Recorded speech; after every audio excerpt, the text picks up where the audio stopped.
Welcome to the Legends of Iron. I'm Jon Anderson. Meet my co-hosts, Nick Best and Akeem Williams. We're going to have some amazing guests on the show. Buckle up tight, because we're going to be talking about the shit you're not supposed to be talking about.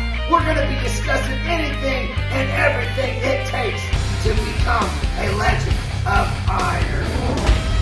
Legends of Iron is brought to you by Muscle Mints. Muscle Mints is the creator of carnivore pure beef protein isolates. Beef builds muscle, and carnivore is the world's #1 selling beef protein. Welcome to another edition of Legends of Iron. I'm Jon Anderson. As always with me, my partners in crime, Nick Best and Akeem Williams. We have got a killer show for you. We have got a show that is amazing because we have got a guest that he literally embodies success. You go to the nearest dictionary and you look up the word success, you're going to find his picture every goddamn time. We're talking business. We're talking, he's a pro bodybuilder. He's set world records in powerlifting. And if I was swinging from the other side of the plate, he would be my guy. Stan Efferding, welcome to the show. Hey, thanks, brother. What an introduction. I really don't know where to go with that from there.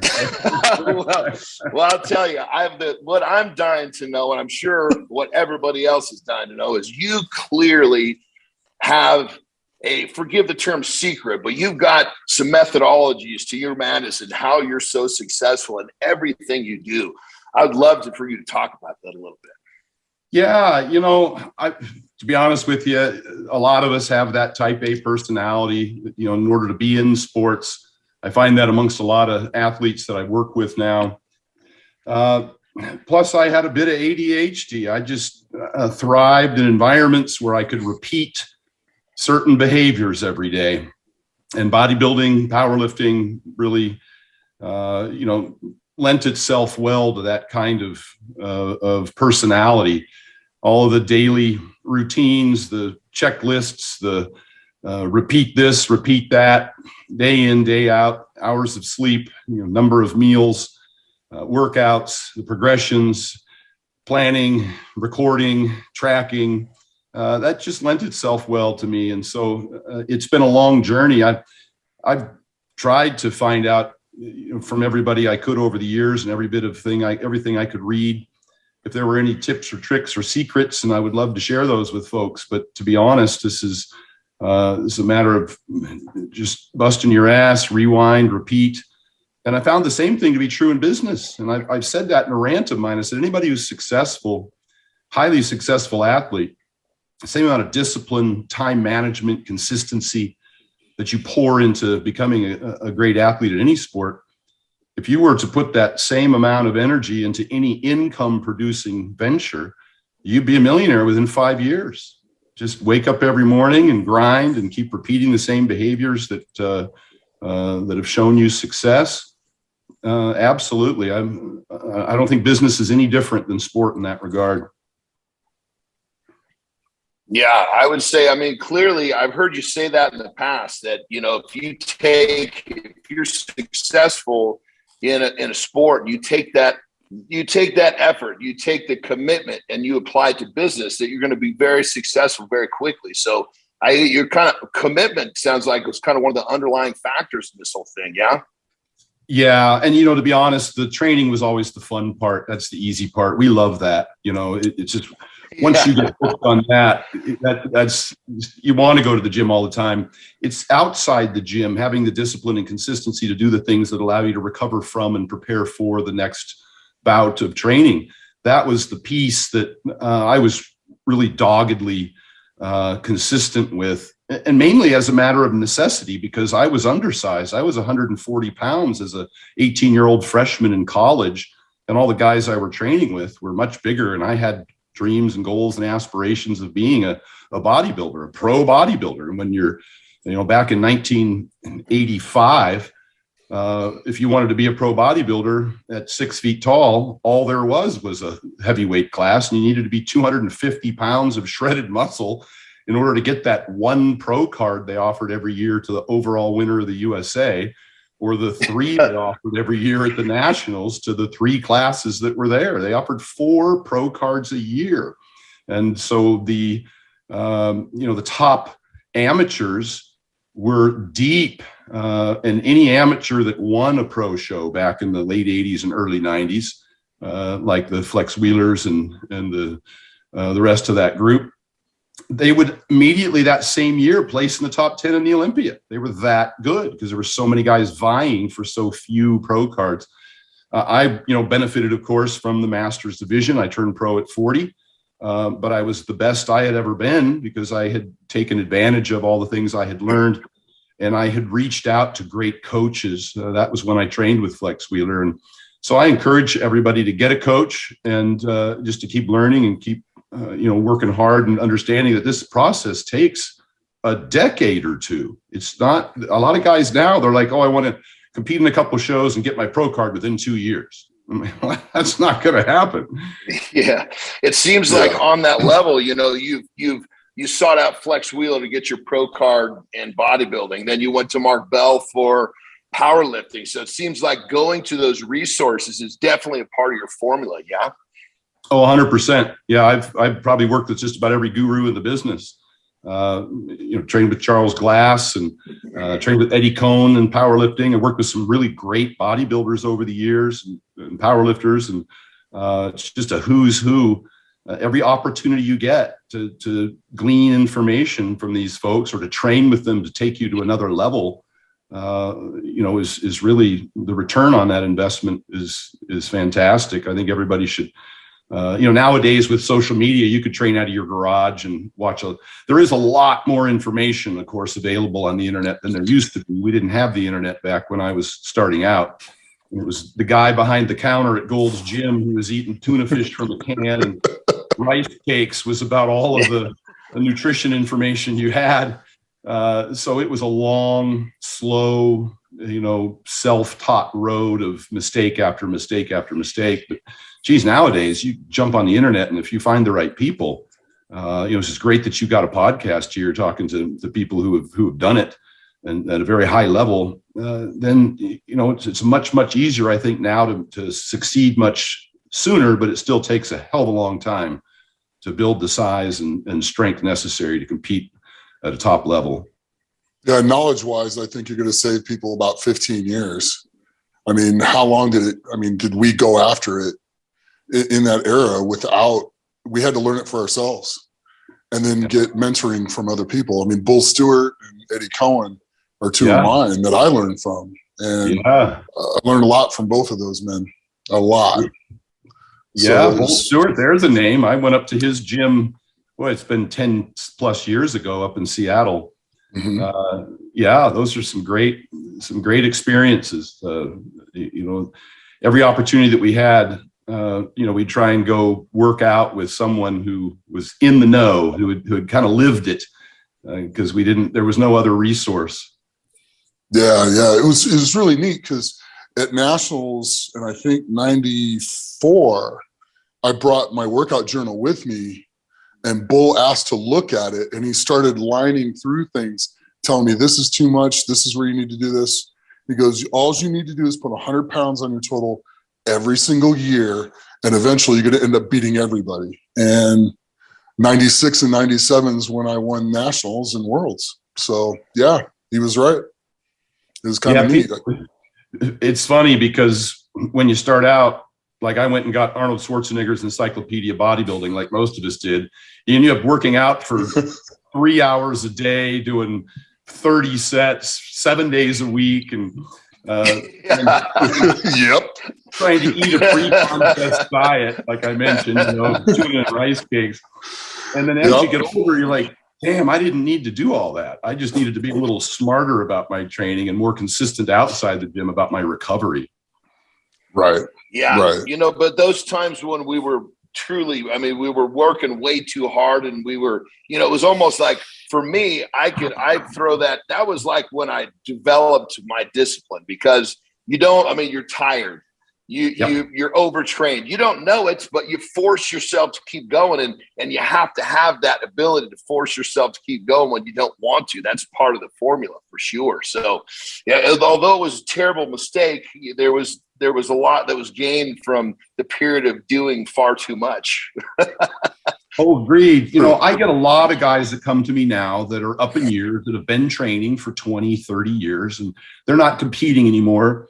And they still try and do the stuff that they always did. And it's really hard to recover from. So I redesign a lot of training programs like Bull did for, you know, for Nick, as just mentioned, to lessen fatigue. You know, one of the things that we're learning recently with the research is that you don't have to take yourself to failure, you know, at all or nearly as much. And in powerlifting, and I think that, you know, this kind of worked its way out through the information we got from Westside and Louis Simmons, is you don't need to max out as often, and you don't need to repeat the same kind of movement pattern, say a heavy hinged squat and a heavy hinged deadlift, which is what a deadlift is anyhow, a hinge.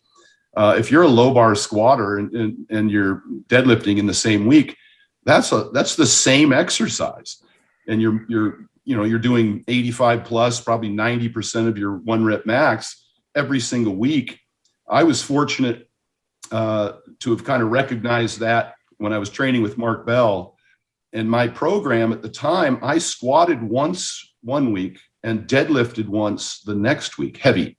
So I was squatting twice a month, to be honest, heavy, and deadlifting twice a month, heavy.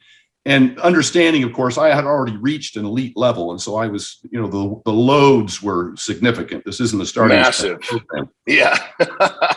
Yeah. You know, I probably wouldn't have been able to recover from anything more than that if I had tried to squat and deadlift in the same week. And so I redesign programs. And when I work with athletes now whose focus is not powerlifting or bodybuilding, you know, Lane Johnson from the Philadelphia Eagles, or, you know, working with John Jones now. I got a bunch of questions about that. They've got a different sport to play. You know, lifting isn't their sport. And if it can't make them better, you certainly don't want to. They have limited physical, they have limited physical capital. And you can't load them with fatigue in the gym that takes away from their ability to do their sport-specific work. And so much like the dad bods or the retired, I'll say, you know, guys who are up in age that aren't competing anymore, I design programs to have less fatigue.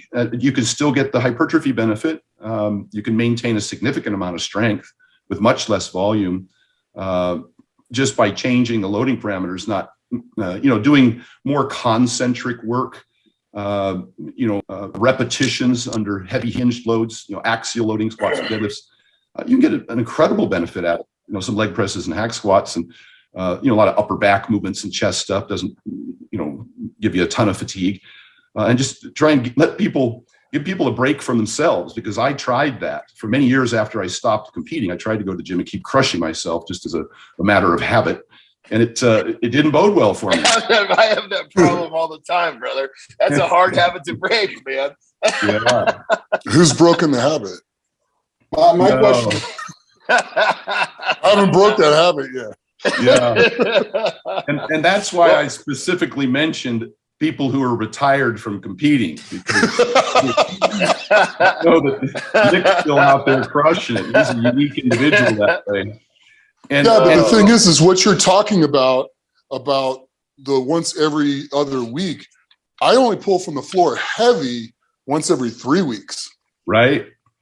You know, and then the next week I'll pull reps, and then the next week I'll do like block pulls, you know, something that's high. I only squat heavy once every 3 weeks. Right. You know, and then the next week I'll squat light and do some reps, and the next week I'll do like a Hatfield squat or something else to work my full range of motion. So what you're talking about is stuff that I've been doing for years, and is what's kept me in one piece till I can still do this to a certain degree. Keeping in the game, baby. That's right. Yeah. Our audience only sees, our social media audience only sees the top sets. And so they don't understand the infrequency or again, all of the volume work that we do behind the scenes that allows us to recover, which is critical. I think that when I was coming up in the 90s, I used to have this philosophy: don't run if you can walk, don't stand if you can sit, and don't stay awake if you can sleep.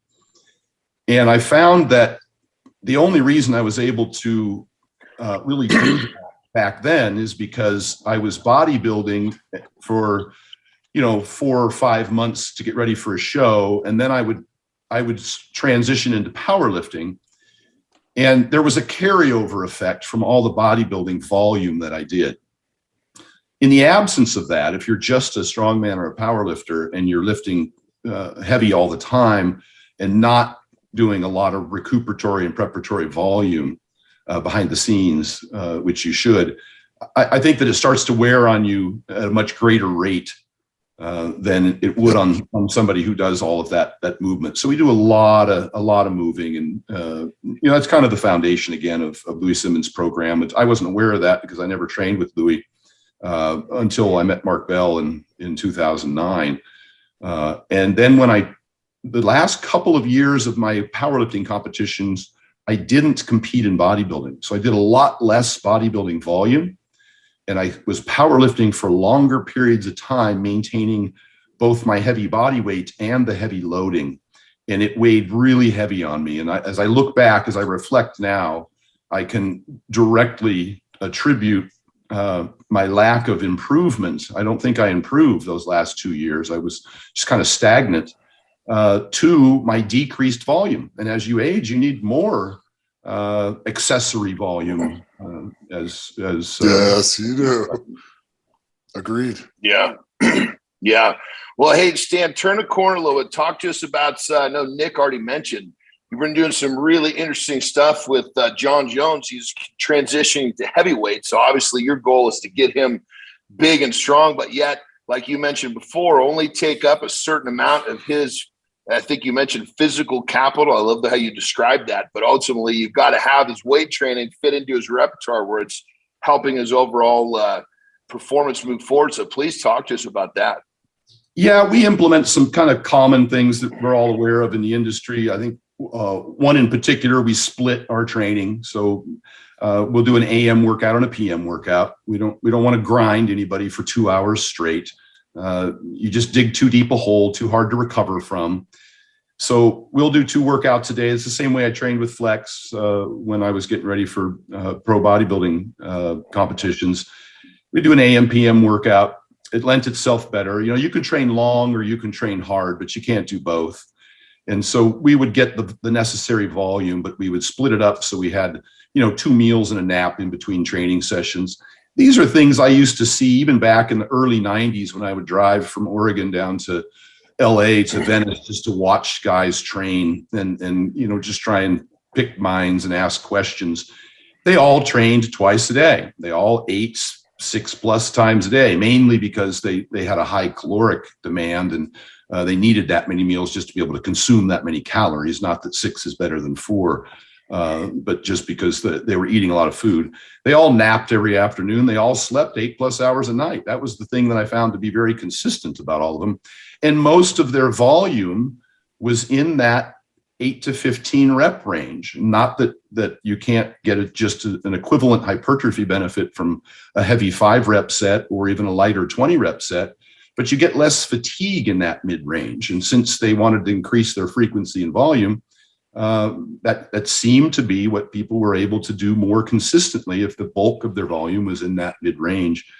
So our first goal with Jon was to put muscle on him because he had a considerable amount of time before he intended to fight, and he wanted to add, lean muscle to his physique to go from 205 to the 265 class.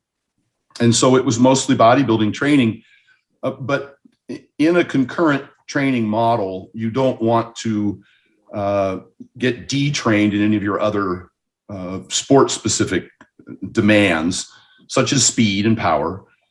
So we were moving weights fast, but we were still getting an adequate amount of, minimum effective volume, and certainly within a rep or two of failure. And a lot of those reps were in, again, that 8 to 15 range, and trained everything twice a week, just a standard bodybuilding style program just to add muscle. But we we kept touching on an occasional, we'd get him up to a top single, say on a, on a box squat, something that wasn't quite as fatiguing as burying a full range squat, or a bench press with chains or something like that. So, and we were also including some speed work. And so we wouldn't compromise his speed. We brought in a trainer, a friend of mine out of Cincinnati, who was a strength and conditioning coach for Pittsburgh and then for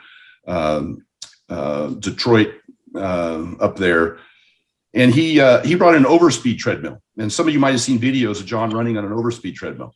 And yes, it's fantastic for increasing speed while minimizing fatigue. Because if you run on a track, once you reach full speed, everything else is a decelerating force. It's an eccentric load catching your body with your quad. And we really use the sprinting for ankle stiffness, which is important for explosive power. We used it for posterior chain, which is what sprinters have a lot of, glutes and hamstrings. A lot of people tend to work the brakes a lot and not the gas pedal, and the hamstrings and glutes are really the gas pedal for exploding, for double leg takedown. People think it's quads, but it's not. It's hip extension. It's how quickly you can accelerate and get underneath somebody. So we kept a lot of that in, so it's a pretty diverse program. And we have to manage fatigue. So another component of that is stacking fatigue. On heavy MMA days, meaning a live wrestling day is going to be a high fatigue day. We'll also do a high fatigue weight training workout in the morning. So we stack his fatigue on the same day.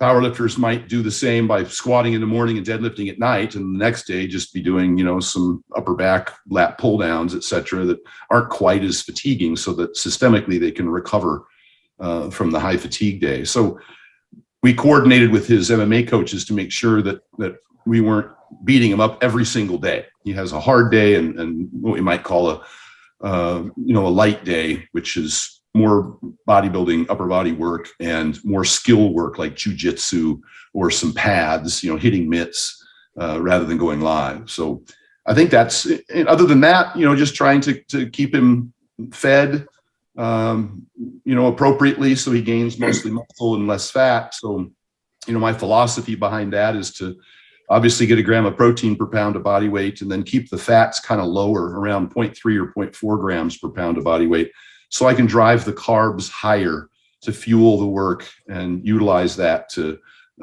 become better for recovery, better for anaerobic performance.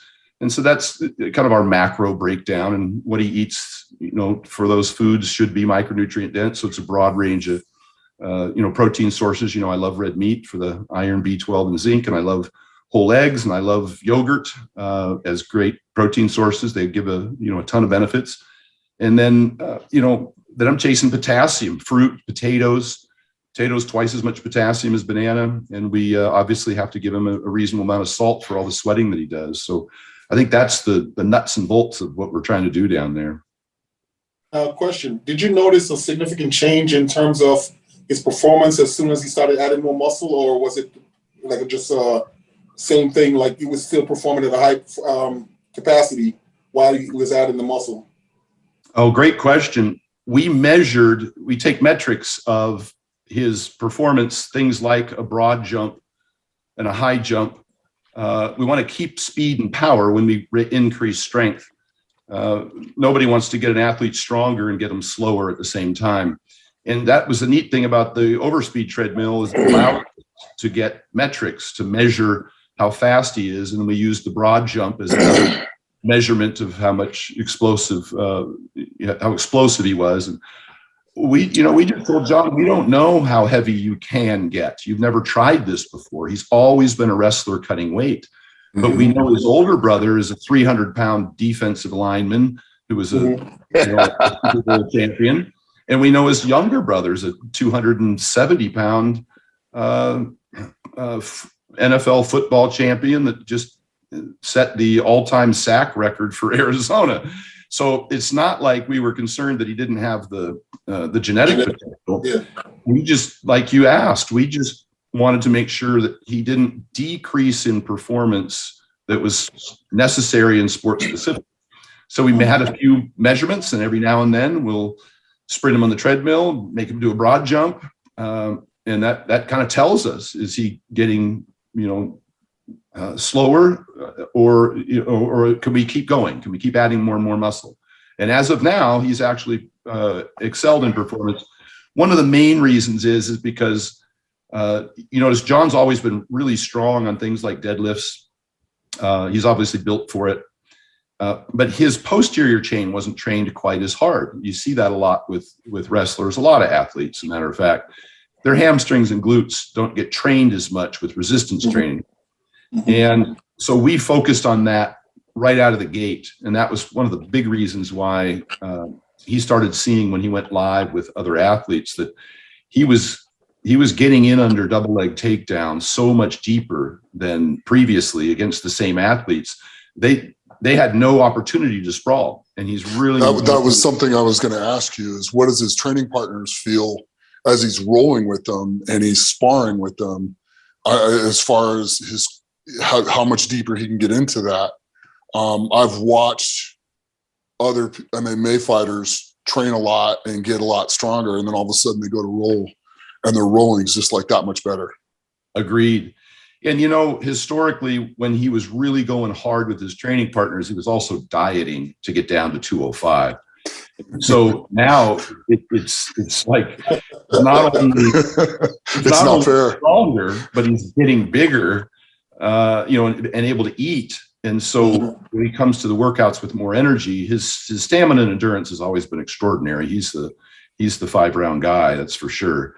He can go at the same pace for 5 straight rounds. Everybody that's ever fought him kind of starts dropping off in the 4th or 5th, and he just doesn't slow down. It's incredible. And we wanted to maintain that endurance. Obviously, the more muscle you add, the more oxygen demand and the more potential for your endurance to suffer. So, but we do that with tempo runs on this overspeed treadmill. Again, it decreases fatigue, but it allows you to test, how many sets and reps can you do at what rest period over what course of time. And if we can maintain or improve that, then we know his cardiovascular fitness is also getting better. I mean, you touch on a very important point in terms of the muscle and the amount of oxygen you need, because one of the things that Wilder lost that fight to Tyson Fury was because, he added a lot of weight and he didn't work on his endurance to say that he couldn't last the rounds. And you saw it in the fight, after a few good rounds, he was dead. He couldn't keep up. Yeah, that's true. And I think that sometimes people train the wrong kind of endurance. Not all camps have professional coaches that are aware that, what zone you're training in can have a big impact on whether or not you're improving your cardiovascular fitness without compromising your strength. Your speed and power. Your speed and power. Yeah. And that often happens. You have to be kind of careful about, again, you've got a lot of different demands and you want to optimize all of them. And if one is causing another one to decrease, then you got to be careful about that. Yeah. Yeah. Very true. And then obviously fueling workouts like this with this type of an athlete. One of the things that I heard you talk about, which was really interesting, was your time with Flex Wheeler, how he was basically kind of training your metabolism. He got you kind of set up with your meal plan and said, okay, call me when you're hungry. And he was basically kind of ramping up, talk to us about that. That's a really interesting, a lot of people just don't understand how the digestive tract will adapt if you narrow down those foods and let it become very efficient at digesting a few things. So I'd love to hear you speak on that. Yeah, it's not a scientific term per se. It was just a video that I did, and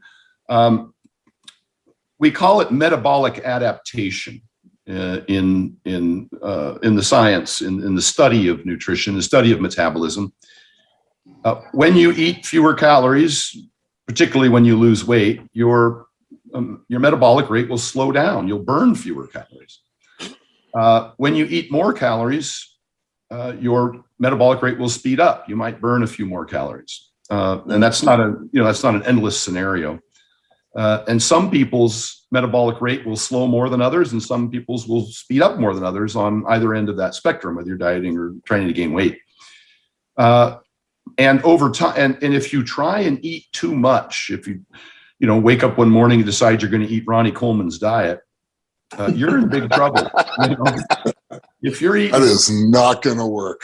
No, 2,500, maybe 3,000 calories a day, and you find out Ronnie ate 6, and so the next day you wake up and you start trying to eat 6, or you watch a Hafthor Bjornsson or a Brian. There's no way. It's like if you bench 300 pounds, you can't go in the gym tomorrow and put 400 in the bar and ask for a lift off. The body well, has you can. It's just not going to last very long. It's just not going to go your way. Get off. And again, it goes back to people get to be impatient. They think they're going to put on this massive amount of muscle in a short period of time just because they've put so many calories in their body and they're lifting weights. Adding muscle takes a long time. It's a slow process. I don't care how much you throw at it. It takes an extraordinary amount of time, months and years to start to slowly build muscle tissue, and you have to be really consistent with that calorie surplus. And so what you find is that it's probably better off just to eat a 500 calorie surplus. Initially, you'll be full, which was the case with me. And within 10 days or 2 weeks, it'll become a little easier. And then you can add a couple hundred more calories. Flex would just add 1 ounce of meat, add another half a cup of rice, add one more meal. This was a progression over the course of many weeks. And this was before I actually went down and started training with him pre-contest for the show, the 3 months out. This was 6 or 7 months out. He goes, I need you to get up to 5,000 calories before you come see me, because if we aren't there and then we start to diet you, there's where else do we go? Now you're feeding yourself. I can't fuel the workouts with 2,700 calories a day. It's not going to happen. And I need you to train 2 times a day to be able to utilize, that much food and digest it. And it takes a little adaptation time. It's a long process. So he kind of set me up for that ahead of time. And the digestion, that seems to be such a big part of it, because obviously if you're not digesting the food you're eating, you're never going to be able to ramp this up in the way that you did. I think one of the big things that people miss is they're just looking at the numbers of what they're eating. They're not looking at how their body processes it. Talk to us a little bit about that. Well, this is something that I learned a long time ago, because I had a lot of digestive problems, and certain foods that I would eat would give me a lot of gas and bloating, and I just wouldn't be able to eat enough food to maintain my weight. I was a hard gainer.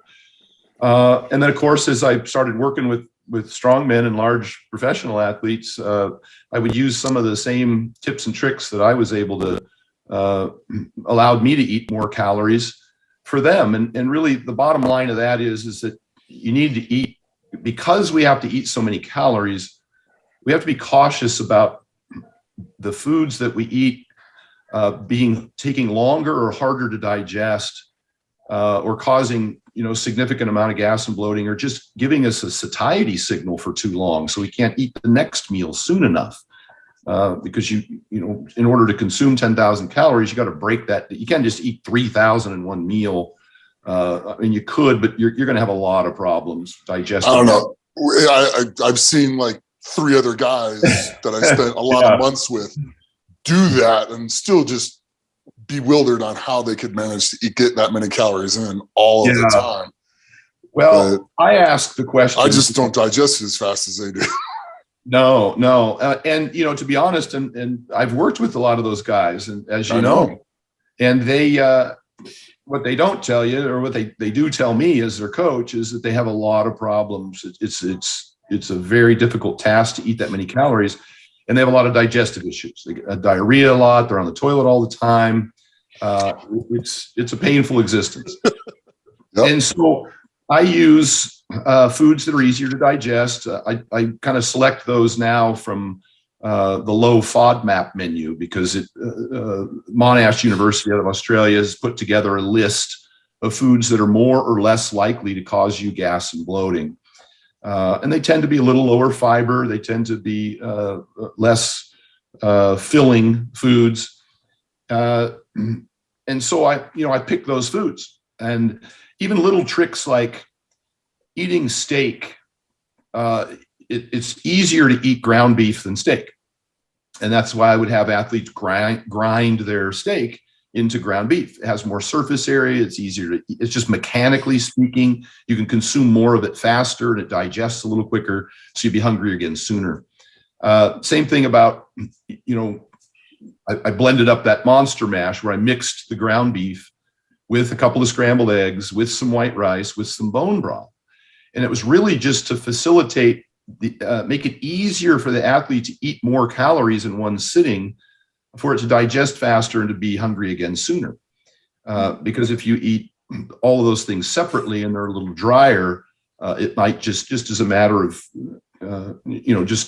just the mouth being able to chew and not having enough saliva or to swallow.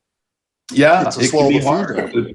It's one step away from drinking some of your meals, and we know some great athletes who have done that. Derek Poundstone, the chicken shake, the chicken shake, baby. Yeah. Just not going to that one. I like whole foods. I prefer obviously, the foods that are really micronutrient dense, beef and eggs and yogurt in particular. And then I do try and get a potassium foundation. I'll use orange juice instead of oranges because oranges have a high satiety, whereas orange juice don't. I'll sprinkle a little dextrose on the rice because it stimulates amylase and in both the mouth and in the pancreas, so you can more of that starch can be digested. It's just easier to consume. Everybody knows sushi rice. It's sugar rice. You can eat a ton of it and you're hungry an hour later. Yeah. So you use some of those same tricks. And that was kind of the big thing that Hofthor and Shaw, initially when they were working with me said is, they were hungry and they hadn't been hungry in years. They were able to eat more food more often and have less gas and bloating and have a better quality stool. Because in order to eat massive amounts of calories for a lot of these guys, they had to consume more fats. And fats can be really hard to break down. The gallbladder, after a while, just isn't able to, pump out enough to break down the fats, enough bile. And then you end up with a lot of those fats getting into the large intestine, and it's just, you kind of start leaking, if there's no better word. On that level, brother, I'll tell you, when I have when I cycle my fats up a little higher, obviously, and especially if I'm not digesting well, if I cycle up a little too quickly, put some strain, I can tell very, very quickly, because when I'm done with the bathroom, the toilet needs a scrub brush. There's a big difference. There's a big difference between digesting well and, even if I'm digesting well and I make too big of a change in my fat cycle protocol, next thing you know, it's a couple of minutes with a scrub brush. The cleaning lady, chews at, gets all pissed off at me. Yeah, I did a video talking about that with sugar alcohols and sharding your pants was my video. Where I talk about it's the kind of passage that needs a shower afterwards. There's no way you're going to handle that with toilet paper. But Mark Bell has always said, "May your shits always be tapered," and that's a measure for me. Of course, if you make any extreme adjustments in, say, your macro percentages of fats in particular, or even fiber in one direction or the other, initially you're going to have a phase where you're going to have some adjustment because of the water balance and the bulk balance in the large intestine. The thing I like about a lot of these animal foods we call low residue foods that are on the FODMAP menu is they're almost entirely digested and absorbed in the small intestine. A lot of the foods that get to the large intestine, which you do need some for your microbiota that need prebiotics, et cetera, to keep a healthy colon. But a lot of those are indigestible and they get broken down, by bacteria and create a lot of methane. And then you're just walking around gas all the time, and you might have a poor stool quality, and it's just uncomfortable. It's nobody wants to get under a big squat and get to the bottom of the squat, and and leak. Well, you know, on that level, all of us have been squatting and deadlifting, and we got some rather deep cheeks, as I call it. So when you do have a little leakage or a shart, you save your underwear, which is always very important, because there's nothing worse than after a workout, you know, changing your clothes and have your wife look at your underpants and go, "What the fuck have you been doing? Jesus Christ." If our wives got together, that would be the first story they would tell. I can remember mine with a broom handle, and way out on the end of the broom handle was the underwear I had just squatted in, and she's carrying it to the laundry room and won't get within a broom handle's distance of it. That's like my wife makes me carry my own. They took they took the baby's diaper and dipped it in and out of a toilet being flushed to get all the chunks out before they washed it, you know? Yeah. So all these experiences over the years that we've had, both, from our education and our competing and our coaching and our collaborations with other great coaches and athletes, kind of led me to start just writing all this stuff down, all the lessons that we learned and the things that we're discussing. And so I started creating this document that I made, which everybody's familiar with now, the Vertical Diet, the ebook and really what it allowed me to do is just put it all together. And then when an athlete comes to me, I just send them this document, which I made into an ebook now that I've been promoting for years. Which you sent to me. Thank you. Yeah. And it made a big difference in my life. Every question that I've had, every experience that I've had in which I've had to, try and answer or resolve for myself. And I covered sleep and, of course, the diet and digestion and IBS and things like acid reflux and blood testing and hormones and blood pressure and blood sugar, obviously cardio and lifting, but also recovery from that and injury rehab and, compliance with all of this, of course. And I just put it all together so that I wasn't answering the same questions over and over again and published it. And that people always ask me, what did you do for these great athletes? And I tell 99% of them, I send them that same document. I mean, it's all in there. Feel free to ask me questions, but I'll be repeating myself because I've spent years compiling this. And then I would start attaching links to videos and articles and peer-reviewed research to any of the suggestions that I made. So for those people who wanted to take a deeper dive or just have the confidence that it was, largely successful. Of course, there's always outliers, but I tried to find the things that worked for most people. And that's, it's kind of been a big goal of mine now as I've aged, is that a lot of the stuff in that book lends itself well to, I hate to use the word longevity, but I think as competitors, we know. I did a video. What was the name of that video? If you want to be healthy, don't compete. And it wasn't just about powerlifters and bodybuilders. It relates to, I was talking about 14-year-old gymnasts in the Olympics getting surgeries for torn tendons and rotator cuffs and Achilles tendons and stuff. I've talked about 10-year-old badminton players in China blowing out their lateral collateral ligaments. Anything you do at a competitive level that's repetitive, the fitness level required to accomplish that. I said in the video, there's a difference between health and fitness. Fitness being the ability to perform a particular duty or task.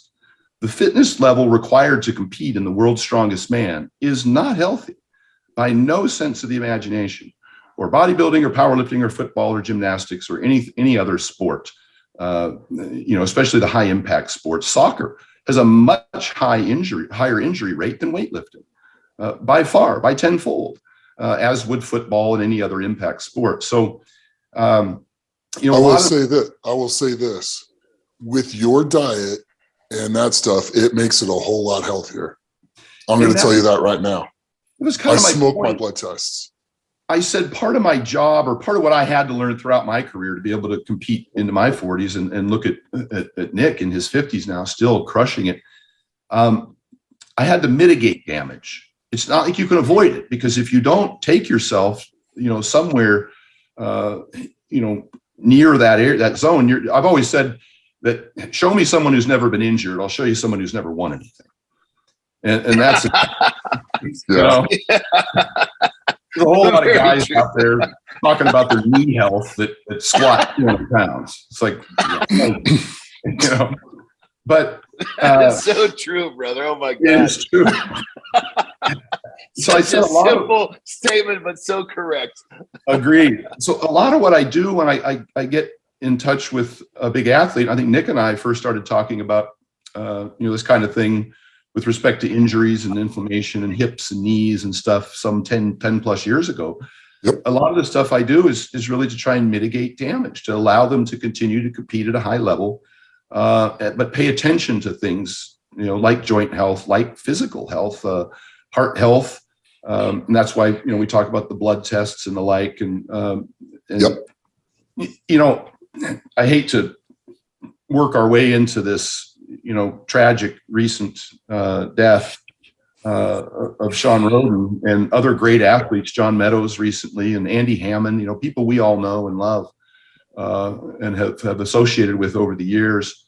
But there's a lot of people out there that aren't well known, who have suffered from, I think, kind of pushing themselves too hard and not kind of taking care of their health. And that's, I can't say, and I did a video where I talked about, get a blood test, that a lot of this is preventable. It really is. And we put ourselves in a very compromised position, and we do it intentionally so to reach, the competitive level that we want. But that doesn't mean that we can't do it and minimize and reduce our risk and mitigate some of the damage. And one of the biggest things that I've been screaming about for over 5, 6 years now, I've been getting blood tests. I've had over 200 blood tests. I've had over 100 in the last 10 years.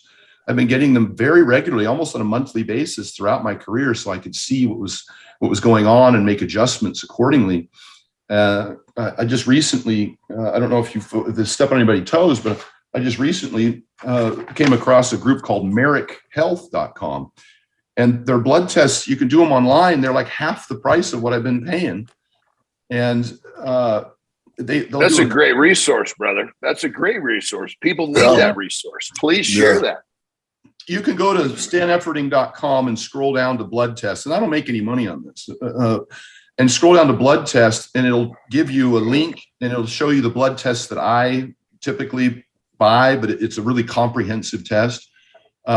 But I just went on there this morning and I typed this up. It's merrickhealth.com. And if anybody wants to DM me, I will send them a copy of this. I kept it in my notepad, and I'll just copy and paste it to their DM and send it to them. But I get a blood test I've been paying way over twice this. And this is kind of the stuff I like to see of my athletes. This is what I had Hofthor do, Brian Shaw do, Larry Wheels do, Dan Green, even at the highest level, even John Jones did this, and Lane Johnson from the Eagles. All of my athletes send me blood tests as soon as I start working with them. And we've been able to reduce their blood pressure, reverse fatty liver, reduce their blood sugars across the board. Lane Johnson of the Eagles was weighing 312 and was having a hell of a time maintaining his weight. And he had a registered dietitian, and this is not an indictment on a registered dietitian. The co-author of my book is an RDN PhD who was head of the dietetic department at UNLV, Dr. Damon McCune. But oftentimes when, these folks, they read all this stuff in a book and they understand it very well, but in application for a 300 plus pound athlete, they've never done it. And when you prescribe somebody chicken breast and quinoa who needs to consume 6,000+ calories a day, you're not doing them any service. It's impossible. They won't be able to maintain their weight. So anyhow, we took Lane from 312 pounds to 333 pounds, and his blood pressure went from systolic in the 150s down to 123 at gaining 20 pounds. because we paid attention to all these other factors. The major one being, and the reason I'm focusing on blood pressure, because there's two primary reasons that are two big killers, is going to be blood pressure and blood thickness, and kind of right behind it, what causes most of it is insulin resistance, non-alcoholic fatty liver disease and metabolic syndrome. But blood pressure and thick blood are two major contributors that are manageable. And this test here, for instance, I'm just going to read these off real quick, just because some people will be familiar with this, but if you're not, I don't want to distract you. But this test costs $100. That is it, $100. And they measure your inflammation marker with C-reactive protein, your metabolic panel, free and total testosterone, your PSA for your prostate-specific antigen, urinalysis, a CBC with differential, your HbA1c with sugars, your iron, your lipid panel for your triglycerides and LDL and HDL, your thyroid function, your fasted insulin, which is a leading indicator of insulin resistance that I like to use, your ferritin, which is an inflammation marker, but also an iron storage marker, your estrogen, all of that for $100 is ridiculous. Yeah, that's so cheap. Oh my God, that's unbelievable. Yeah, I was paying $250 for this same test just because I had already skinnied down. My normal test is around $400 because it's really comprehensive, but a lot of stuff's in there is pretty unnecessary. It's just stuff I like to see. I might do it with athletes, but if I call this the budget blood work panel now, I just looked this up today and I compared everything on my blood test to what these guys' prices are. And these are everyday prices. This isn't some discount. And so I reached out to these guys just within the last couple of weeks there, because Mark Bell knows these folks. And I asked them if I could get a discount for my clients. They said they'll give me 10% off if I recommend this. So I'm recommending it. It's on my website. I don't make any money. You get a 10% discount, but DM me and I will send you this link and this list. You can go make your own blood test. And for $100, you don't have to have a doctor. You just go down to a LabCorp near you. There's one within a mile of damn near everybody in the country. Yeah, that was what I was about to ask you. Where do you get the count at? They email you a form that you print out and take to the lab. They draw your blood test. It's already paid for. These guys, they take your $100, and then in like 3 to 5 days, they email you the results. And the results say very specifically what the ranges are. Some of them even have explanations as to what the indicators are. It's pretty easy. You're looking for a couple of big things. Obviously, you want to get your blood pressure checked and your blood thickness. I did a whole video on when to donate blood, talking about the difference between thick blood, polycythemia vera, and just high red blood cells, which is erythrocytosis, which is quite common even in elevation or people using performance enhancing drugs. Doesn't necessarily mean thick blood. I'm cautious over donating. And again, there's a whole YouTube video I did on this, because then your platelets and your ferritin, your iron starts to tank. And now you're gassing out, your heart rate's elevated 15 beats a minute, and your performance will suffer if you overdonate. And it may be unnecessary, but between thick blood and blood pressure and then blood sugars, those are the three biggies. We could save a lot of lives. One of the biggest things I did initially with all of these big athletes was check and see if they wore a CPAP. I won't say his name, but I mentioned some of the guys who have recently passed away, who I know personally, all of them. And one of their close friends told me that he would never wear a CPAP. And I was shocked. Hofthor did not wear a CPAP when I met him. I went up and stayed at his place. He snores like a freight train. I'm like, you got to get a CPAP. Brian wasn't wearing his. Dan Green wasn't wearing his. Lane Johnson wasn't wearing his. They don't like them. They don't appreciate that when you hold your breath, when you snore and wake up tired, you're holding your breath, your blood thickens, your blood pressure dramatically increases overnight, and you have a significantly higher risk of cardiovascular disease as a result. And so I know oftentimes doctors will tell you that blood pressure is what they call idiopathic, meaning there's no cause, no known cause. But that's bullshit. We know what the cause is, but it's multifactorial. It's not one thing that can be fixed with one prescription. It's multifactorial. And I have a high blood pressure quick fix kit in my ebook.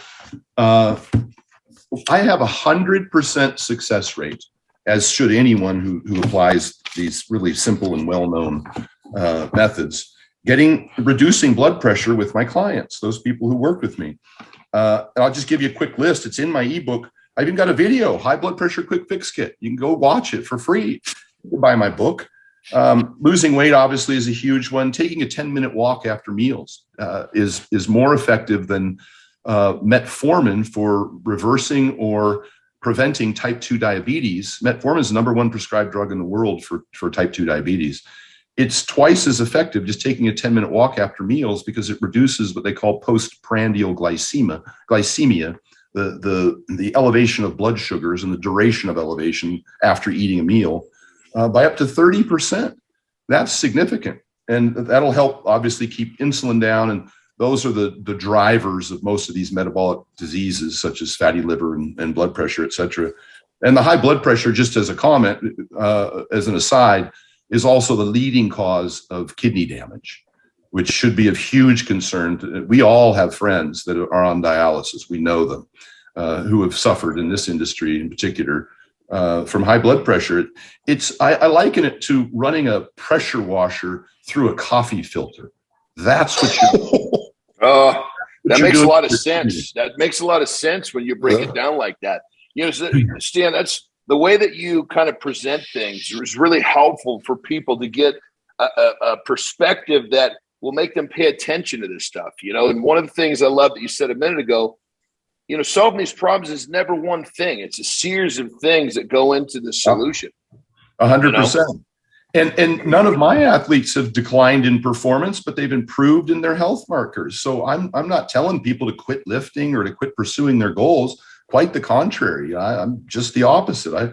And I was willing to sacrifice anything to get to my goals. But I found that I actually performed better when I paid attention to these markers because I was testing them frequently. But I'll just keep going. The 10-minute walk. Obviously, resistance training is huge. The muscle is a sink for glucose. Sugars will be absorbed from the bloodstream into the muscles without the need of insulin. So, which is a huge impact on blood pressure. CPAP, it's a monster. If you snore and wake up tired, it's not just a problem for your wife; it's a problem for your health. And I've even gone so far. As to tell people to go on Craigslist and buy a used CPAP. I have instructions in my ebook on how to just go to a local. You can get them for a few $100s, and this problem could be solved tomorrow. It's like a 99% cure to get a CPAP. And I even make a recommendation as to the type. Any auto PAP, there's a couple of companies. They automatically adjust to give you the pressure you need. They read what your breathing is like. And they also, unlike the ones I wore back in the early 90s, I've been using the CPAP for 30 years. Ever since I got north of 240 pounds, it became more and more necessary to use a CPAP. Anybody with a thick neck, it's a crowded airway. It's even Jordan Fagenbaum from Barbell Medicine weighs 198 pounds. He wears a CPAP. He's got a thick neck. He's a squatter. And so it's not always about being obese or overweight. It just, any of us with the necks that we have, we're going to crowding. So get a CPAP. It's an immediate fix. 3 things that can almost change your blood pressure overnight is dramatically increasing your potassium intake from food in particular. And I have a list, even on my high blood pressure thing, I list the foods. A potato, why I always have potatoes in my diet, it's twice as much potassium as a banana. And then fruit, yogurt, and even meat has 100 milligrams of potassium for every ounce. And so you could easily get, 4,700 milligrams of potassium a day. Calcium is another one, which is why I love yogurt. It has a great effect on reducing blood pressure. And magnesium, which typically you got to supplement magnesium because it's hard to get from food. Thyroid function has a big effect on it. It can be very dramatic. And so getting adequate iodine in your diet and not overtraining and undersleeping, which is going to happen with the CPAP. Those are the big ones. So basically organic cranberry juice. Yes, that's the one I love. Those are the big ones.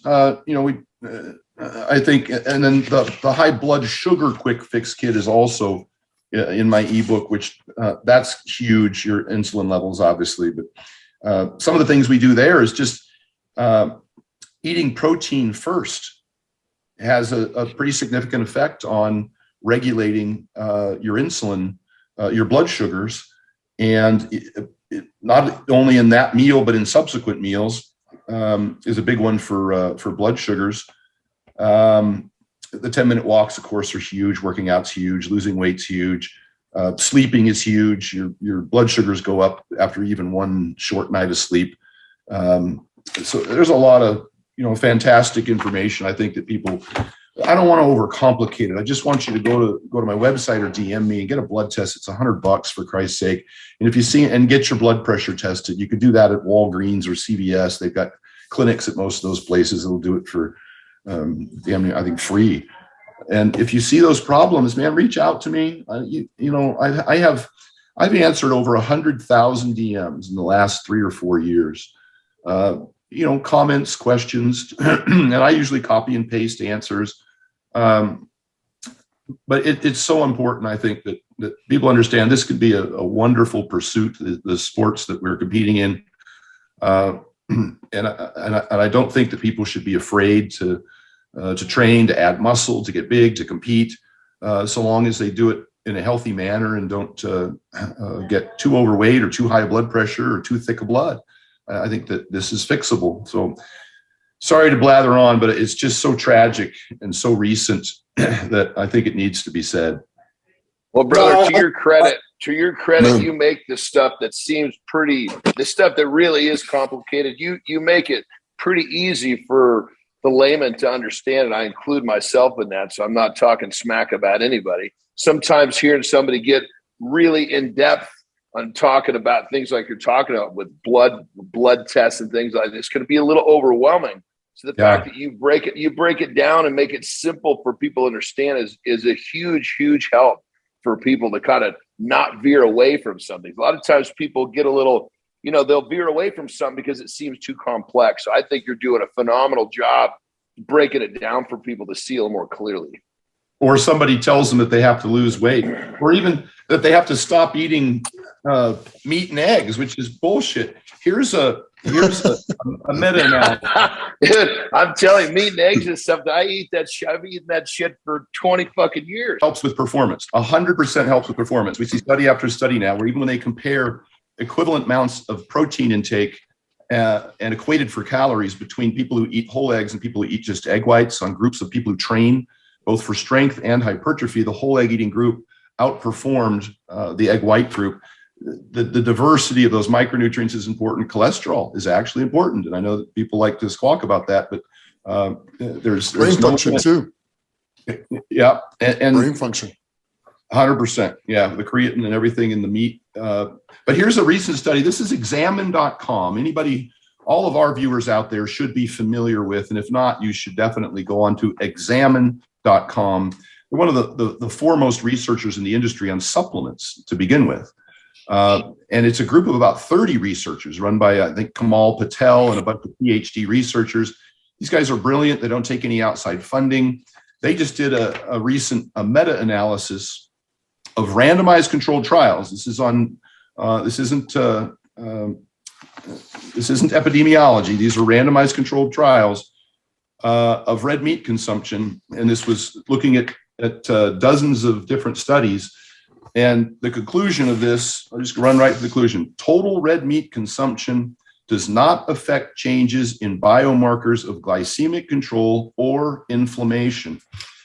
And a second study, this one also a meta-analysis of randomized controlled trials.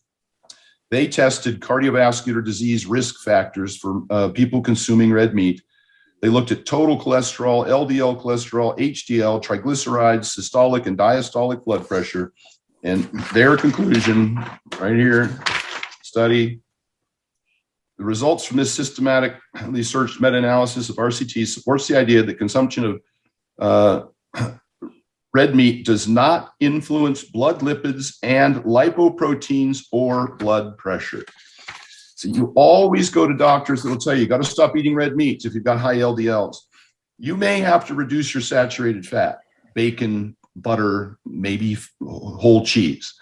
But red meat, like a top sirloin, is about 9% saturated fat as measured by total calories, which is below the American Heart Association's recommendation for saturated fats.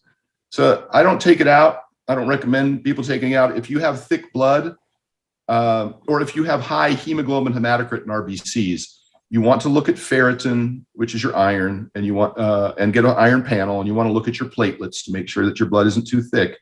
But even like Chris Masterjohn, PhD, who has a nutritionist who has hemochromatosis, which is a genetic predisposition for high iron, he still eats red meat. He just donates because he thinks that excluding red meat would exclude so many valuable micronutrients that are important for his health that it would be preferable to donate periodically when it was justifiable. I'm concerned about people over restriction. I talk about this a lot with female dieters. People are eating egg whites and tilapia and broccoli, and they end up with metabolic, they end up with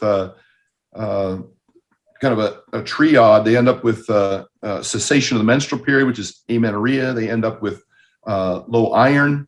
They end up with low calcium, low thyroid. Hey, Stan, just to clarify for everybody, you say red meat, you're not talking just about beef. You're talking about lamb. You're talking about it's not just, we're not just talking about beef. We're talking bison. We're talking lamb. Yeah. We're talking all sorts of, it's not just beef that we're talking about. It's what we call ruminant animals with a 4-chambered stomach that converts cellulose, which is the grass that they eat, into very nutritious, like I mentioned, 3 times higher in iron, 6 times higher in zinc, 9 times higher in B vitamins than, say, chicken or turkey, and also a better omega-6 to omega-3 ratio, which we don't know how important that is necessarily, but they're just more efficient at digesting that food, which makes it easy, which gives you more micronutrients, but also makes it easier for you to digest. And I'm not saying that exclusively red meat. I'm just saying there's absolutely no reason to eliminate it from the diet. And yes, for women who are dieting, it can come at a cost. Same with whole eggs. The idea that you would take an egg yolk out and throw peanut butter in, it's just idiotic. The micronutrients in an egg yolk, the biotin for skin, hair, and nails, the choline, which is for liver health, all the things. An egg yolk is like nature's multivitamin. There's just no reason to take it out. If you want to control your fats, use a half whole eggs and half egg whites. I worked with Nadia Wyatt, who took 3rd place in the Miss Olympia and 2nd in the Arnold Classic. And she's 123 pounds on stage. She ate red meat, whole eggs, yogurts, oranges, potatoes, all the way up to the day of the show. I have a picture of every meal she ate for 3 months straight. And she felt amazing. She looked amazing. She stayed strong. Her training was awesome. Her energy levels were great. She didn't have any of the dry skin or the hypothyroid problems or any of those issues. Because she kept in the micronutrients that are necessary. So, and red meat can be just as lean as chicken. You can go down to a grass-fed sirloin tip or top round. And, I like to lower fats as I diet athletes down. And I'll do that by just using leaner meats and without having to sacrifice the micronutrient benefits of red meat. So it's a broad menu, and I try and keep in, since you're already dieting, I try and keep in the foods that are least restrictive in micronutrients. Yeah, it seems like the industry kind of just is, so much information is just kind of fed down the line with, chicken and egg whites and all of these foods that are really kind of bland with the micronutrient values. And there's nothing there for the body to hold on to. And look, I have found studies, and there are studies I just mentioned that show both an increase in saturated fats or a reasonable amount. You don't want to go under 25% fats. They start affecting your hormones, et cetera. And I just mentioned about the whole eggs. but Nick and I know simply from experience. I love these people who read books all their lives, but never actually went out and Nick and I both know, all of us know, when you pull red meat and whole eggs and dairy out of your diet, you get weaker, period. Yeah. And some people say, well, you're not equating for calories. No, it's not a calorie thing.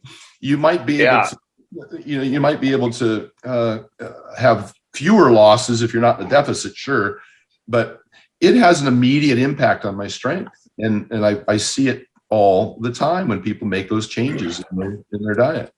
Absolutely, I try to explain to people, your protein source, okay, it's a protein, but that compared to a car, the micronutrient value is going to explain how powerful the motor of that car is. Not all proteins are created the same, I agree. And people just don't see that. They just see a gram of protein as a gram of protein. When that's like saying, that's like putting a Volkswagen Bug next to a goddamn Bugatti and think, oh yeah, they're both sports cars. Yeah. And I don't want to be, and again, I've tried very hard not to bro science my way through this stage of my life where I'm trying to provide education to those people who want to reach and achieve the kinds of things that I was able to do in my life. And so I did recruit the hell. I started attending all the seminars from all of the academics in the industry. And I just got back from Miami yesterday at a seminar. I've been to the barbell medicine seminar, and I follow and I subscribe to some of the smartest people in the industry with the PhDs in nutrition. I partnered with a PhD, RDN, and we've got over 500 references to peer-reviewed published research in our book.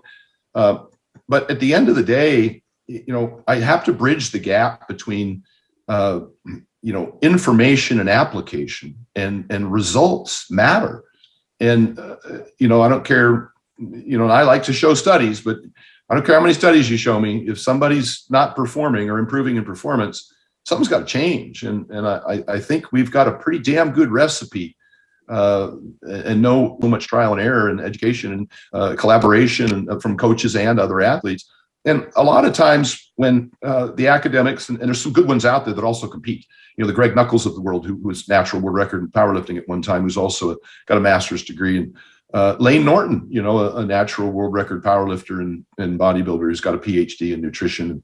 Even the guys from barbell medicine who are super sharp, and they're MDs, and they've also got pretty damn impressive lifts, over 700-pound deadlifts.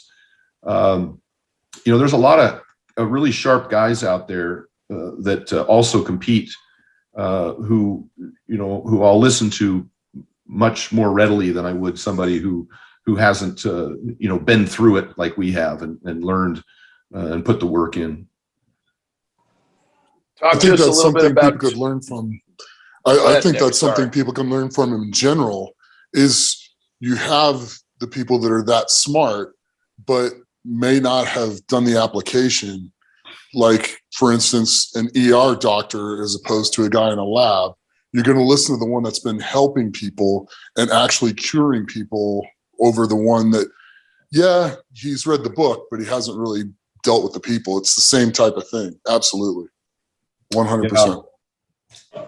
I can't tell you how many times over the years I've had an athlete call me and be like, Stan, I've gotten weaker. And I could just name off like 5 things right off the top. Are you taking an anti-estrogen? Are you on metformin? Did you cut out red meat and whole eggs? Are you taking antacids, for acid reflux? Are you taking anti-inflammatories?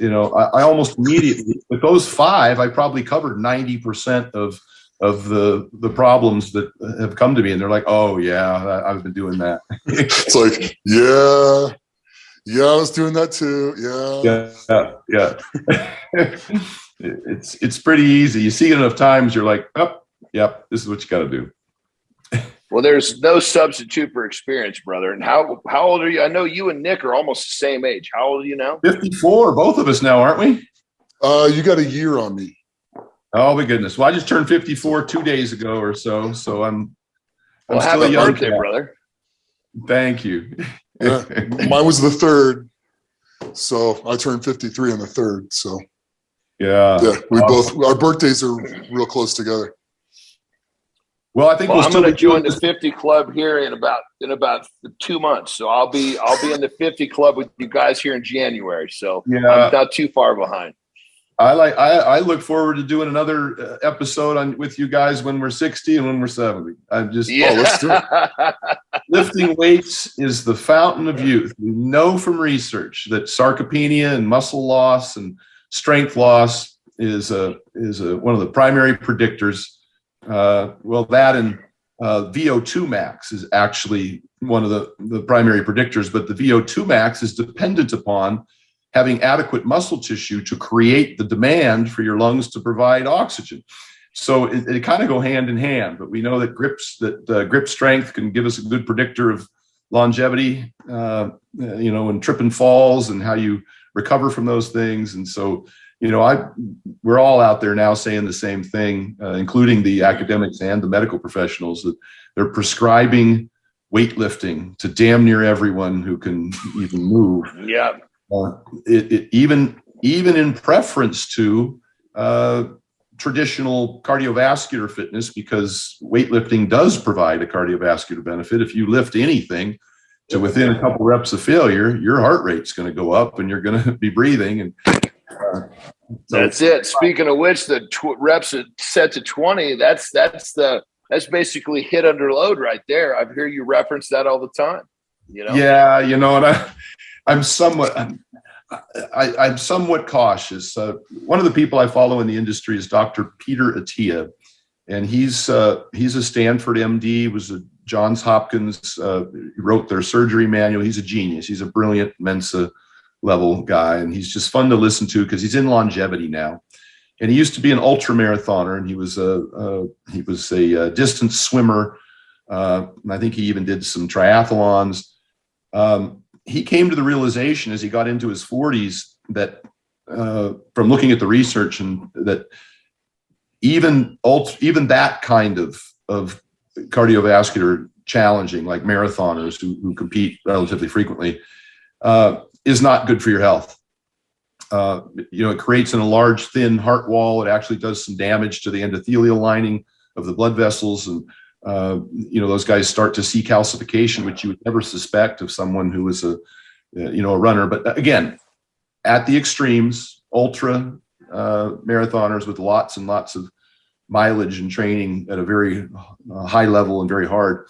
So, I wouldn't say that I'm kind of getting around to the fact that 20s are pretty challenging. I wouldn't do them all too often, because you got to be cautious how often you do things that take your heart rate up that high under that much load, whether it's, jogging 40 or 50 miles or squatting 50 reps. I don't think that's a longevity pursuit. I wouldn't recommend that. Occasionally, I still love to do stuff I love to do. So I'm right there with you. Health. Yeah, there's a difference between doing a set of 20 now, being close to 50, or for you guys slightly over 50, than there was when we were 25. It's a whole different feeling in there. It's like your heart is pounding and it just feels a little different. It feels different. It's interesting though, because I'll usually do it at the end of my workout to finish it off, and I'm done. And then no matter what time of the year it is, I'll go get in my pool to cool my core body temperature down, and I feel better way faster. Yeah. Way faster. Instead of it taking an hour and a half to where I feel back normal, where I can think again, I'll be able to think in about 15 minutes if I do that. I agree. Another article that, just thinking about that, your recovery, and we talk a lot about recovering from training. Kamal Patel's group, examine.com, just posted a bunch more research on sitting. And I've talked about this in my rant. I think 10 reasons 10-minute walks will change your life is on YouTube. And we talk about the fact that moving frequently throughout the day is more effective than one bout of exercise at the end of the day. They studied office workers who would get up and take 3 10-minute walks, or maybe once every hour they'd get up for a few minutes and move around. And they had a lower all-cause mortality than those people who sat around all day and then just went and did 30 minutes of cardio at the end of the day. That didn't seem to offset the length of time that they sat around. I tell my athletes when they fly the same thing. Don't sit in that seat for 5 straight hours. I was actually going to point that out. Like usually when I'm doing a show, it is, you know, whether it's the Olympiad or Arnold, whatever the case may be, and I'm flying to these shows, I always get up and move around whenever I'm flying. 100%. Sit on the aisle. I'll set my watch and have it. My alarm will go off every hour on the hour, and I'm like, I'm up. I'm walking back. I know when I flew over to Moscow, I can't tell you how many times I walked back to the little to the bathroom area in the back and stood there and marched, high knees, and marched. And I looked like an idiot. And the people on the plane must be going, what is wrong? Because everybody else is just trying to find a way to snuggle in their seat. You're up marching. This is great, man. They must have been looking at you. I have a red band in my bag, and I'll take my little red band and I'll stretch. I'll wrap it around my knees, and I'll do little good girl, bad girls in my seat. This is beautiful. This is, I mean, this is the kind of thing that somebody gets to their destination and says, oh, you got to hear this. There was some guy in the airplane. Little did we know. Doing leg presses with a red band. Yeah. And I just noticed that I have to move a lot. I'm like the Tin Man without an oil can. If I'm sedentary for too long, I just start to freeze up. Yeah, for sure. That's a great story, brother. I love it. There's probably people all around the world that are telling that story about you whipping out the little red band, doing the good girl, bad girls in your seat. That's great. You can do shoulder pull aparts, and you can put it behind your back and chest presses. You know. We're going to start a trend. Next thing you know, they're going to start banning. You know, you're going to start this whole movement. Next thing you know, they're going to make sure they're going to look for your red band. You can't bring a red band on the plane anymore because too many people are doing it. Yeah. Oh, shit. At the end of the day, you know, listen, you can't, with all these mandates that they have right now, you know, you got to wear a mask the whole time. You can only remove the mask when you're eating. So I think they would probably give you permission to use the red band because there's so much. Yeah. I'm terrible. I fly a lot. You know, obviously I'm down in Albuquerque every other week. I have a partner in this adventure that goes the alternate week. So one of us is with Jon 7 days a week. So every weekend I'm on an airplane, which was typical anyhow, because when I was doing seminars, I've done over 200 seminars in 12 countries in all 50 states. I was on a plane nearly every weekend, fly out Friday, come home Sunday, for the better part of you know, almost 3 years before COVID hit, and then all that shut down, of course. But I'm used to flying, but I hate those masks. So I ordered one off the internet. I forget where now because I ordered like a 6-pack of them. It's like a fishnet. You can see your nose and mouth through the mask. It's like you don't even have a mask on, but it's black. And when it's right up against your face, you can't really tell, but you can see right through it if you hold it up. And I wear that on the plane because it doesn't impair my breathing. And so I'm a little more comfortable. Smart. That's smart. Very smart, brother. Very smart. On that note, I was just down in Miami at a seminar with a guy by the name of Dr. Pat Davidson, PhD in exercise phys. Extraordinary guy, just brilliant guy. And then a guy that he partnered with is Jordan, the Muscle Doc. Some of you may know him as the Muscle Doc. He's a chiropractor. These guys are fantastic, but I flew all the way down to Steffi Cohn's gym in Miami just so I could spend the weekend with them and just learning from them. It was just an educational opportunity for me. And I laugh sometimes when people complain that my ebook is $100 on my book, on my website. And I'm like, you couldn't hire a good trainer for 1 hour for $100. And I've spent tens of thousands of dollars and decades of my life putting everything I had into that fucking ebook. And some guys get fined with $100, you know. And I go to these seminars, you know, and that seminar was $1,000. It cost me $1,000. Plus I had to fly to Miami and stay in a hotel, and you know, just so I could learn some more stuff to be able to then bring that back to my clients or, you know, my audience. And But the point of the story was this, and I mentioned this before. One of the biggest things that I try and do about my compliance, this is both for dieters and for athletes, is meal prep. And I think people know that the Vertical Diet has a meal prep company, and I've been distributing meals nationwide for a few years now, where I make low FODMAP meals with bone broth and, you know, bison monster mash and a whole host of other menu items. And they're delicious. I don't even make my own food anymore. The meal prep company sends them, and I have to buy them too. I only get, you know, a discount. But I took a rolling Coleman cooler. Matter of fact, it's sitting right here next to me. It's an Igloo. And I'll pack, like, I knew I had to fly out Friday and I wasn't home until Monday night. So that's 4 days, and I need 5 meals a day. So I had to take 20 meals with me. And fortunately, because, you know, I order meal prep, I just pulled 20 meals out of the freezer and I popped them into this rolling Igloo cooler. And I threw, you know, my CPAP and some clothes and shoes on top of that. And I closed the cooler and put a tie down on it, a little ratchet tie down. And I checked it onto the plane. And then I always stay at an extended stay, you know, that has a microwave and a fridge and a little mini kitchenette thing. Yep. And I had all my meals, and then I take with me these thermos. They're just, you know, tin can thermos, and I'll heat up a meal. I always heat up, depending on how long the flight is, I'll heat up a meal or 2 or 3. You know, I heated up 5 when I flew to Moscow because it was a 20-hour trip with layovers. That's all?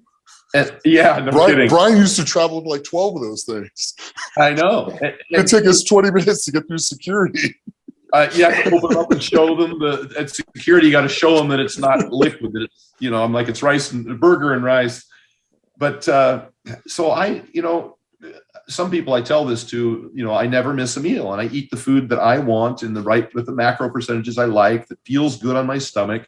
And I don't have to forage for stuff at room service or at the airport and, you know, end up sprinting to the bathroom with, you know, all the problems that occur when you're eating seed oils and crap like that don't agree with me.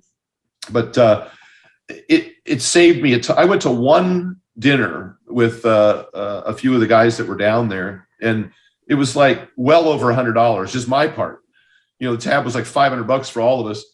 And I'm like, and people complain because I had steak that was, I think I retail it for like $12.50. You know, and I eat 5 times a day, all 4 days, you know, for a steal for $70 a day was my food stipend, really.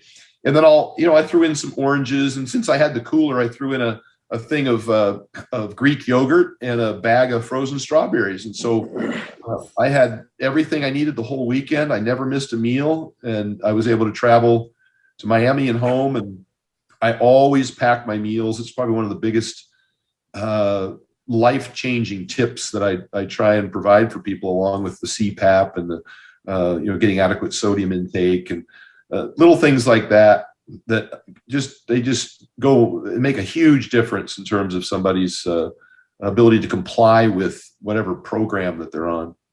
Mm-hmm. Yeah. Well, brother, we've taken a lot of your time, and we really want to thank you for being on the show. But before we let you go,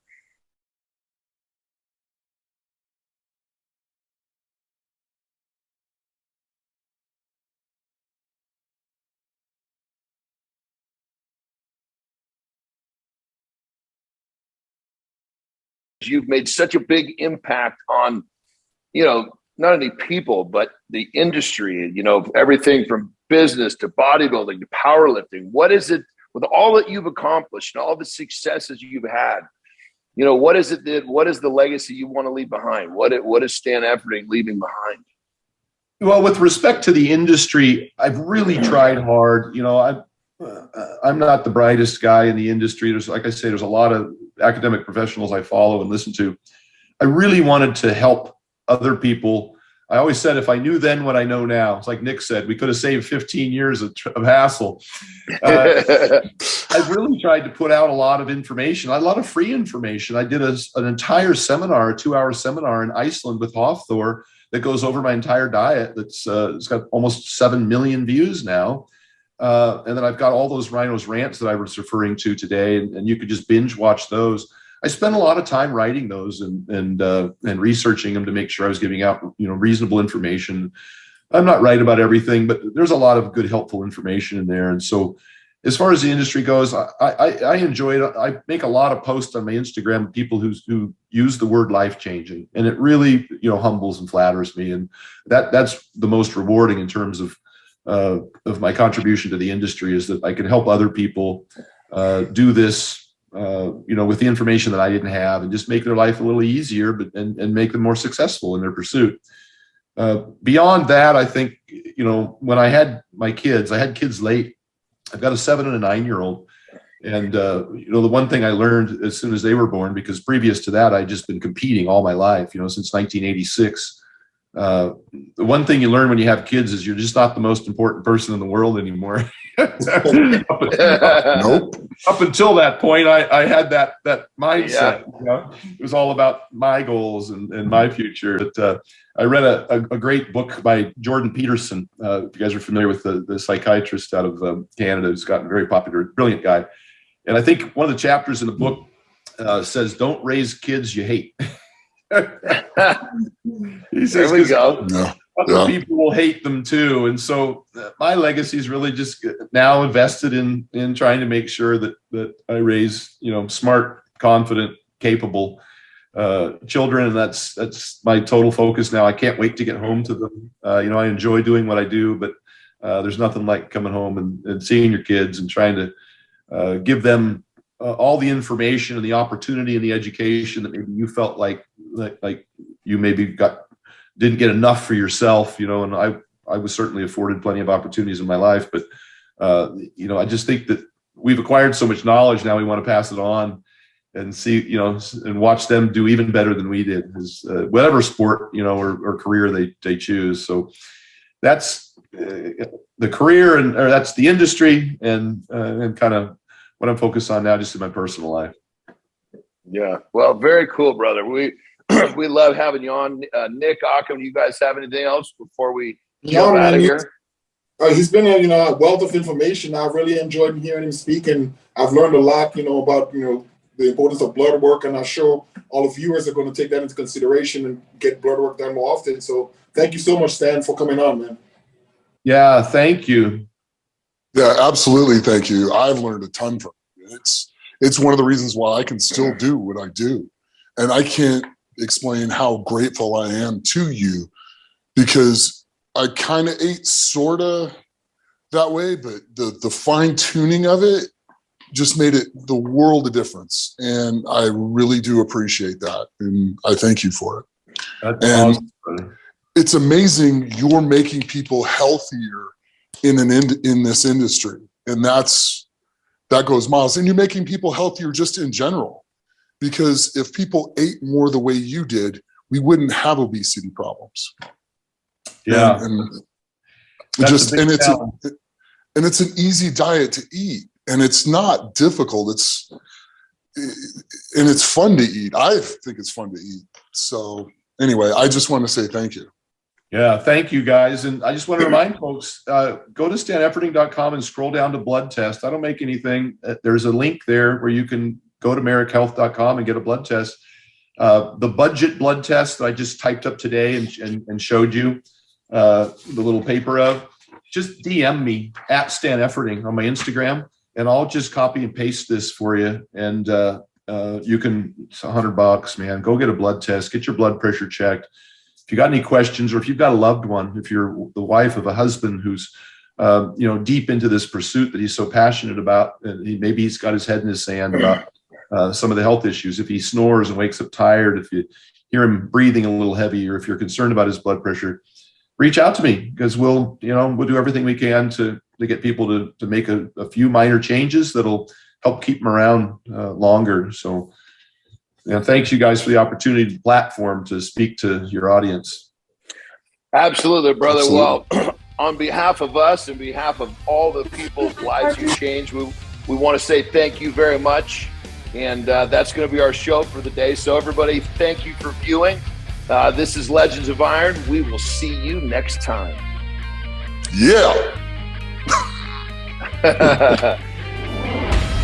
Legends of Iron is brought to you by Muscle Mints. Muscle Mints is the creator of carnivore. Beef builds muscle, and carnivore is the world's #1 selling beef protein.